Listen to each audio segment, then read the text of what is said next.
So, if you've paid literally any attention to the business world lately, you've probably been completely bombarded by the hype around AI agents. Oh, it is inescapable right now, like everywhere you look. Right. Every software vendor out there is promising autonomous AI that's just going to magically revolutionize human resources overnight. The pitch is basically that you just plug in this autonomous agent, you step back, and it runs your hiring, your onboarding, your workforce planning completely friction free. Yeah, that's the utopian sales pitch anyway. Exactly. But what if all of that is basically just an overpriced, over-engineered illusion? That is our mission for today's deep dive. We are going to cut right through that vendor marketing. And to do that, we're pulling from this fascinating piece of research by Dr. Jonathan H. Westover. It's titled Workflows versus Agents, Choosing the Right HR AI Architecture. Yeah, and the stats in this piece are just wild. I mean, he points out that 65% of large organizations, so companies with over 10,000 employees, they claim to have deployed or are actively piloting AI agents in HR. But then you audit them, you look under the hood, and fewer than 15% actually have genuine agents. So wait, what are the other 85% actually paying for? They are paying for standard rigid workflows that have been sprinkled with like a tiny bit of AI, rebranded as autonomous agents, and then sold at wildly inflated enterprise prices. Okay, let's unpack this, because before we can really understand why so many smart, well-resourced companies are falling for this illusion, we need to establish the actual mechanics of these technologies. Right. Dr. Westover categorizes this into three distinct tiers, right? Starting with AI tasks. Let's start right at the base layer, yeah. And the AI task. Yep. This is a single-turn, stateless interaction.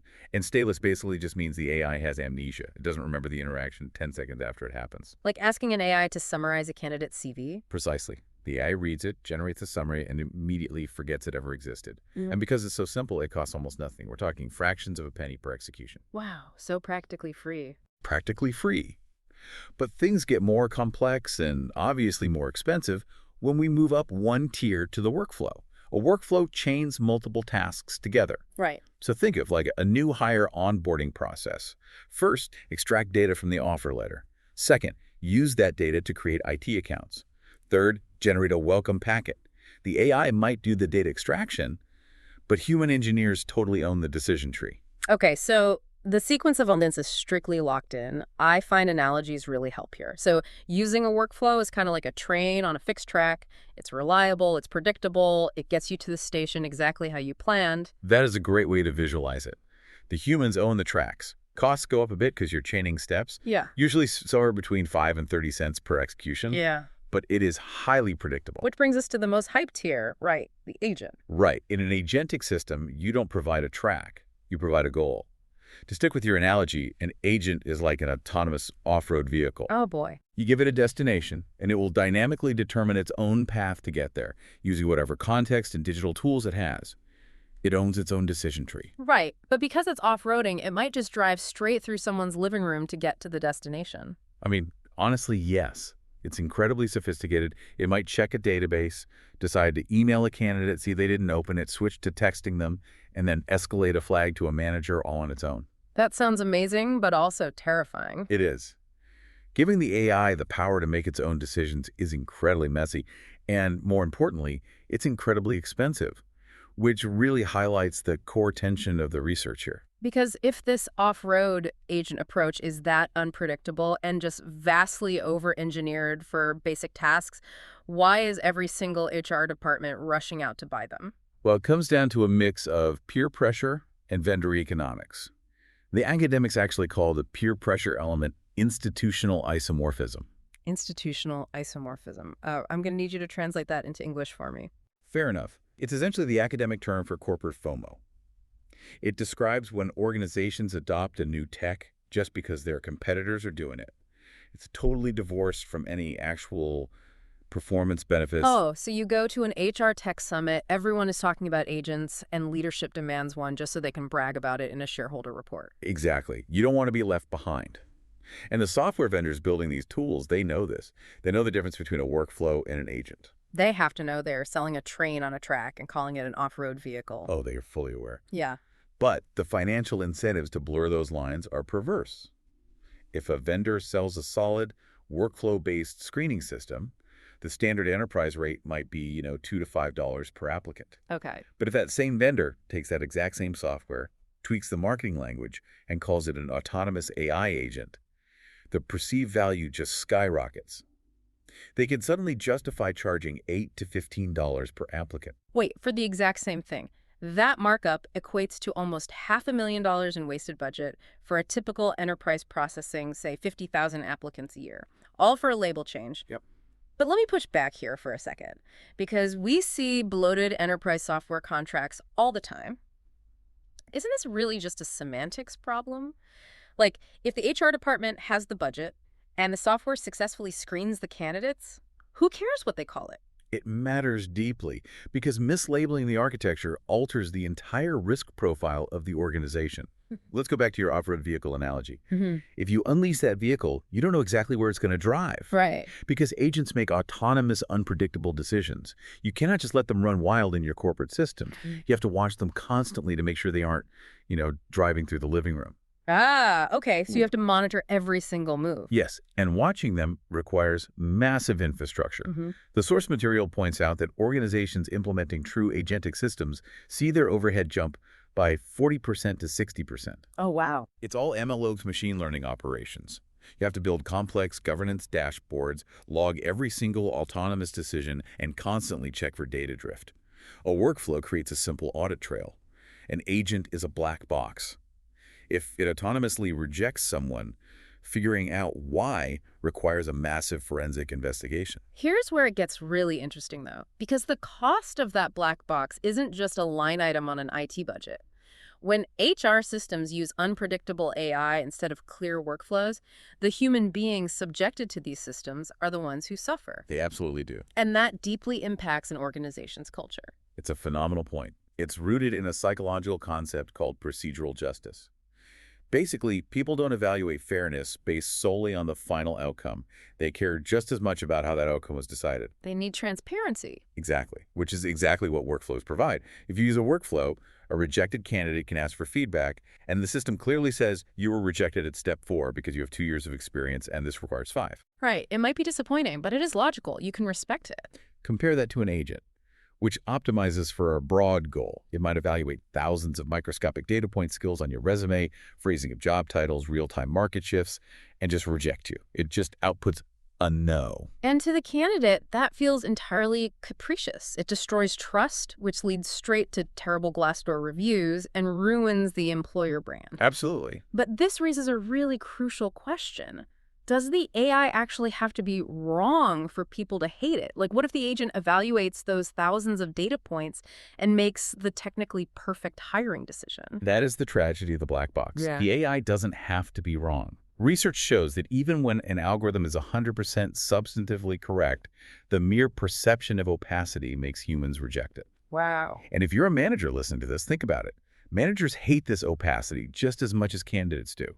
Imagine a transparent workflow flags an employee as a retention risk and says, hey, they haven't had a promotion in 3 years and their commute recently doubled. The manager feels empowered. They have specific data to act on. Right. But if an inscrutable AI simply drops a notification on the manager's dashboard declaring this employee will quit in 30 days and acts as an unquestionable authority, managers report feeling incredibly anxious. It positions the tech as their boss, not their tool. Okay, so if true agents bring massive cost overruns, require heavy MLOps overhead, and actively alienate candidates and managers, how do we know when the off-road vehicle is actually worth the headache? Well, Dr. Westover provides a fantastic 4-question diagnostic tool for exactly this, and it's backed by some incredible real-world case studies. Awesome, let's go through them. What is question 1? Question 1. Is the task genuinely complex? The rule of thumb here is if you can write a comprehensive set of if-then rules, you should absolutely build a workflow. Headcount reporting is the perfect example of that. It's just, pull the data, sort by department, calculate the difference, generate a chart, zero dynamic reasoning required. Exactly. Yeah. But if the problem is highly dynamic, where the next step depends entirely on what the previous step uncovered, an agent might be necessary. Salesforce is a great case study here. Oh, what did they do? They needed to execute workforce scenario planning, trying to dynamically balance attrition, hiring costs, and seasonal market demand. You cannot I've-then your way through the shifting variables of a global labor market. Right, there are too many moving parts. So they tried predetermined workflows, but they were too rigid. They eventually switched to an agentic approach that autonomously weighed those variables in real time. It ended up cutting their planning cycle times by 40%. Wow, 40%. But what about the cost? The computational costs were 6 times higher than a workflow. But because the task was genuinely complex and highly strategic, the business value completely justified the cost. Which introduces the second question perfectly. Does the value justify the cost of execution? The framework suggests if a task costs under 10 cents to execute, you default to workflows. Yes, and Unilever ran a fascinating natural experiment on this. They custom-built an AI agent specifically for hiring. It cost $8 per candidate to run. $8 a head. Yeah, but it could dynamically adjust interview questions on the fly based on the candidate's answers. For their elite graduate programs, where finding the absolute best strategic mind has a massive ROI, spending $8 a candidate was totally fine. But I'm guessing that logic doesn't scale to everyone. No, it does not. Because of the sheer volume, they tried using that same $8 agent to hire for high-volume, entry-level retail positions. Oh no, where you have thousands of applicants for seasonal roles. Exactly. The costs became astronomical. So Unilever pivoted. They switched the retail hiring over to a structured workflow that only cost 80 cents per candidate. They cut the cost by 90%, but did the quality in the hires plummet? Barely moved. The predictive validity, meaning how accurately it predicted success on the job, remained within 3% of the highly expensive agent. They saved millions for a practically invisible difference in quality. So, what does this all mean? It sounds like using an agent to do basic headcount reporting or high-volume hiring is like using a supercomputer to calculate a restaurant tip. Like, sure, it can do it, but you just spent a fortune to save a second of basic math. That is exactly what it is, which brings us to the third question. Can the AI reliably handle the hardest, most nuanced parts of the process? Because if an AI messes up a seasonal retail hire, the stakes are low. But for a VP role, we want the most autonomous brain power possible, right? Yeah, you would think so, but no. Johnson & Johnson actually piloted an agent to screen candidates for vice president level roles. And it failed. Spectacularly. It was perfectly capable of verifying an MBA, sure, but it fundamentally lacked human context. Yeah. It systematically undervalued candidates who had taken a risk to become startup founders, viewing them as unstable, while heavily overvaluing people who simply coasted at big corporate brands. Oh, because evaluating if a failed startup shows strategic agility or a lack of direction requires deep contextual human judgment. You can't automate that nuance. Exactly. To the AI, it just looked like an employment gap. When an agent fails at one critical juncture of nuance, the whole autonomous process falls apart. For those roles, you must keep a human in the loop, meaning you need a workflow. Which leads directly to the final diagnostic question. What is the cost of a catastrophic error? We're talking about the blast radius of a mistake. Right, and IBM had a really smart approach to containing this. They basically segmented their entire HR tech stack by risk. How did they break it down? For low-risk stuff, they let the AI agents take the wheel, like meeting scheduling. If an autonomous agent accidentally double books a room, the blast radius is tiny. You just reschedule. But for high-risk decisions? Like generating compensation adjustments or promotion recommendations, they strictly enforced workflows with heavy human oversight. Because an algorithm autonomously messing up someone's payroll creates massive legal and reputational damage. Yeah, if the error is high stakes, you absolutely do not hand over the steering wheel. Especially if the agent is autonomous, it might take you months to even notice the error happened. Precisely. Okay, so knowing how to evaluate complexity, cost, nuance, and risk is fantastic for a single project. But zooming out to these massive corporations, how do they prevent the everything is an agent vanity projects from creeping back in over time? The organizations actually succeeding here are doing it through rigorous governance. They are establishing AI architecture review boards. Microsoft has a brilliant approach. They completely reverse the burden of proof. Oh, what do you mean? At Microsoft, if an HR leader wants to deploy an agent, the board's default assumption is a hard no. The leader has to conclusively prove to the board why a simple workflow won't work. They have to mathematically justify deviating from the cheaper approach. I love that. It instantly kills the vanity projects because people can't back up the hype with actual data. Exactly. But wait, let me play devil's advocate here. AI is evolving at breakneck speed. The models are getting smarter, the costs are plummeting. Won't today's clunky workflow naturally become tomorrow's seamless agent anyway? Why build all this governance? That is a highly relevant point, and it's exactly why governance cannot be static. Siemens realized this, so they established continuous learning with quarterly review cycles. Every 3 months, they review the capabilities of the models and the token costs. Right, token costs being the fractions of a cent you pay for every piece of data processed. Exactly. The economics change constantly, so if an agent gets too computationally expensive, Siemens forcefully downgrades it to a workflow. But, to your point, if a new AI model is released that is drastically cheaper and better, they might upgrade a workflow into an agent. The architecture has to remain fluid. That makes total sense. And it's not just about adapting to the economics, is it? It's about adapting to the humans actually using the system. Yes. Unilever ran a second case study that focused heavily on employee voice, and it's a beautiful example of putting that procedural justice concept into action. What did they do? When designing their AI assessment systems, they didn't let engineers build it in a vacuum. They ran extensive focus groups with candidates and employees to understand what made them anxious. And what was the main takeaway? They found people were actually perfectly fine being assessed by AI, provided two conditions were met. They had to understand the criteria, and they needed to know a human was reviewing the borderline cases. So they explicitly designed their workflow to include transparency and human review point. They did. And the result? Yeah. They saw a 40% jump in candidate satisfaction compared to their fully autonomous agent design. Wow. A 40% increase simply by choosing a transparent workflow over a black box. That proves the choice of architecture isn't just about computational efficiency, it's a direct reflection of a company's organizational values. It really is. Let's bring this all together. The core takeaway from Dr. Westover's research is undeniable. 80% to 90% of HR use cases are fundamentally better served by cheap, transparent, and tightly governed workflows. Absolutely. True, autonomous AI agents should be strictly reserved for those rare, high-value, incredibly complex problems. In a world obsessed with the most expensive tech, having the courage to choose simplicity is your real competitive advantage. Very well said. And as we wrap up, I want to leave you with a final thought to mull over. All right, lay it on me. We have spent this entire deep dive analyzing how organizations are deploying AI to screen candidates.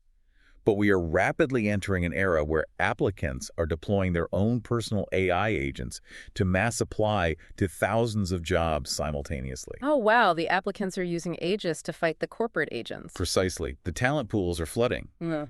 So the question becomes, will human HR professionals eventually be forced to step back into the loop, not out of a desire for procedural justice, but simply to break an infinite, wildly expensive cycle of corporate bots talking to applicant bots? That is a wild, terrifying thought to end on. Just an endless loop of automated interviews while the humans watch. Thank you for joining us on this deep dive. Keep asking the hard questions, keep looking past the hype, and we will catch you next time.